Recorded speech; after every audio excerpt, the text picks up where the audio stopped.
I first became interested in the process of crucifixion back in the early 90s when I was a teacher, lecturer, and on the board of the Philosophical Research Society in Los Angeles.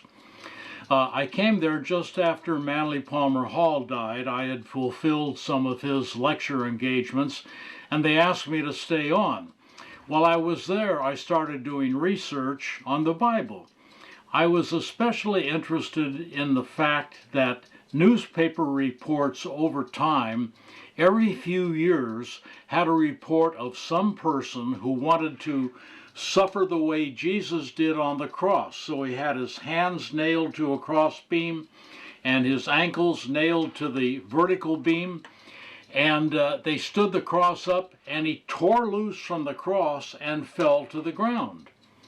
Now, this started me thinking, if all of these people who tried to do this were torn loose from the cross by their own weight, what kept Jesus on the cross? So I started looking into this, and I read the Bible and researched the Bible about the whole crucifixion process as it is put in the Bible. And a couple of things really jumped out at me. First was, why was it necessary to break their legs after they were dead? You see, the three of them. And also, why would a soldier throw a very good spear into the body of a dead man, that being Jesus? These things just didn't jive with me, so I started doing research on the crucifixion and the crucifixion process. Now, the first thing I came up with were 4 ancient references to the crucifixion process which survive today. Here they are. In crucem suffragere, to fasten to the cross. In crucem sedere, to sit on the cross. Crucifigere, to attach to the cross. Pender and cruce, to suspend on the cross. Additionally, in Greek texts, crux and scallops and staros are the technical names for impalement.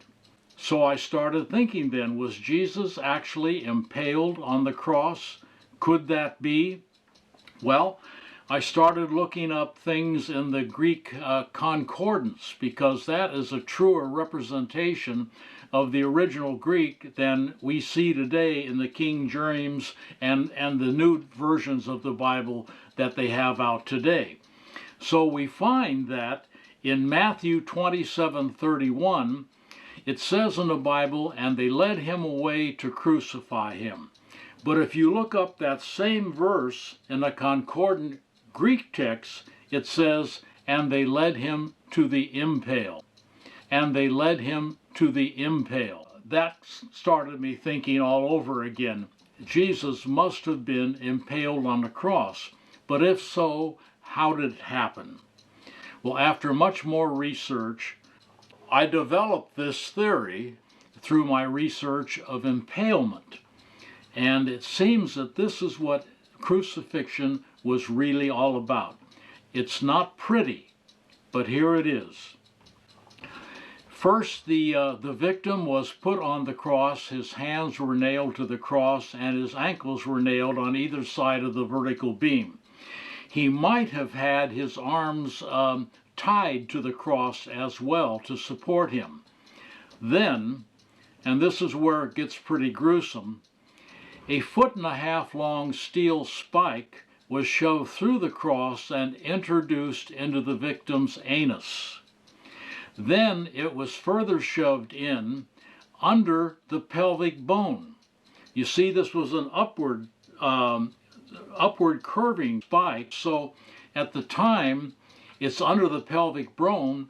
This is what suspended the person on the cross. This is why the person being crucified did not fall off. Now, a curious thing happens when this is inserted through the pelvic bone that far. The natural tendency of the person being crucified is to bow his body out, using his arm strength and his leg strength to keep the spikes from penetrating further into his body, into his intestines and all the vital organs there. Now this is what the people came to see. They brought their lunches on the sidelines. They made bets on who would expire first and when. So here's what happened. As arm strength weakened, a person would settle back on the spike and the spike would penetrate further. Then, when the leg strength totally weakened, the person would fall back on the spike and be against the cross, and the spike would stick out from inside to outside through his stomach, and blood and guts would pour out all over the place. This was the actual method of crucifixion in those times. There was another way too, that the cross was laid flat on the ground and a person was suspended with his arms and legs bowed up from the ground. I think this came from the surviving reference which said to sit on the cross. So this was the method of crucifixion used. Now, the question is, why was it covered up? And what was the cover-up? You see, the cover-up, first of all, was in the breaking of the legs. This is how we can authenticate that it was this type of crucifixion with the spike. It was impalement. Because, you see, they didn't break Jesus' legs because he was already dead, but they did break the legs of the two thieves because they must have been still alive. In breaking their legs, they would discontinue the leg strength and the body would settle back on the cross, instant death.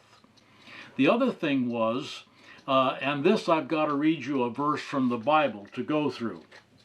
It says in John 19, 31, 37, "But one of the soldiers pierced his side with a spear, and at once there came out blood and water. He who saw it has borne witness, his testimony is true, and he knows that he tells the truth, that you may also believe." Well, there is no other verse like that in the Bible where they swear that this is really true and really happened, and you've got to believe it because we swear it's truth.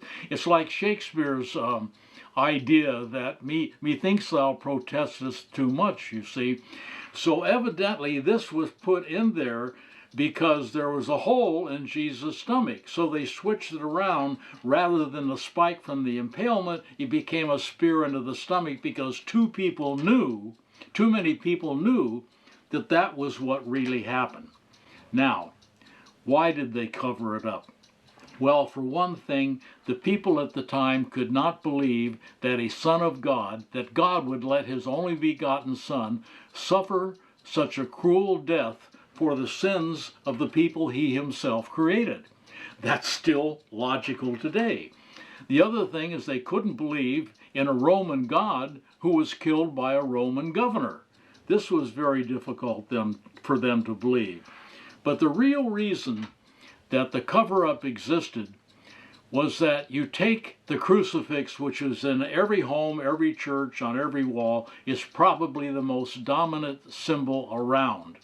Now, picture that crucifix with a spike coming out through the stomach with blood and guts on it.